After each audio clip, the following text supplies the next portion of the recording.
At about 3:50 a.m., two Oscoda Township police officers arrived on site to inspect the garbage bag. What they found was beyond disturbing. Inside the plastic bag lay the lifeless body of Nesley's niece, Sutton Mosser, who had just turned 3 a few days prior to her death, along with a sweatshirt and a blood-stained pair of size 11 women's pants. The toddler had suffered multiple stab wounds in her neck, chest, and abdomen, with one large wound exposing part of the child's small intestine. Both Justine Johnson and his 17-year-old brother, who was on scene at that moment, were detained for questioning. The police later launched a search for 22-year-old Justine Johnson, Sutton's mother and Nesley's sister. The search lasted for a couple of hours, but they eventually found Justine strolling along the Lake State Railway tracks north of Vaughan Trail, and she, too, was detained. It's worth noting that, at the time, the three siblings, together with little Sutton, were living in the same Oscoda Township residence, even though Justine had an apartment of her own elsewhere. During his interview with police investigators, Justine's and Nesley's 17-year-old brother, whose name wasn't publicly revealed, said that on September 16, 2021, he woke up at about 6 p.m., went to the bathroom, and witnessed his sister doing drugs. He then asked her where Sutton was, to which she allegedly replied by telling him to mind his effing business, a response which he claimed was not out of the ordinary. After his interaction with Justine, the teen brother took a shower and left the house to visit a girl. However, when he returned home at about 10:30 p.m., his sister was nowhere to be seen. Investigators also tried interviewing Justine, but their initial attempts were unsuccessful.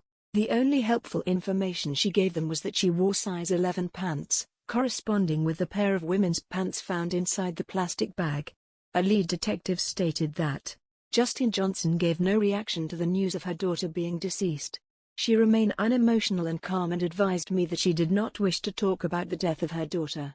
However, a couple of days later, Justine opened up to Ryan Eberlein, an investigator with Child Protective Services, on what had taken place on that fateful September day. She allegedly told Eberlein that on September 16, 2021, she had left her mother's house walking and passed out in a graveyard. After waking back up, she went to her apartment, where she attempted to commit suicide. She also added that she was experiencing hallucinations due to heroin withdrawal and hadn't slept for approximately 2 weeks.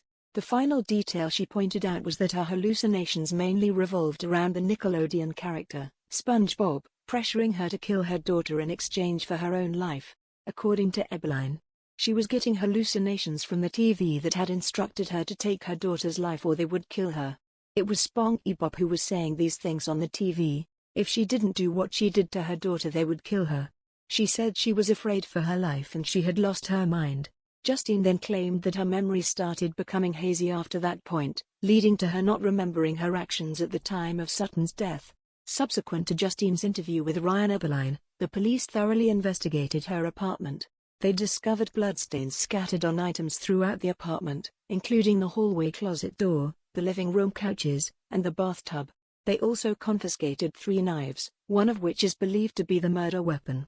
On a preliminary exam that took place on February 4, 2022, Justine was charged with felony murder and first-degree child abuse. She is currently being held without bond. A pre-trial hearing has been scheduled for February 28, 2022. If convicted, she faces a possible life sentence without the possibility of parole.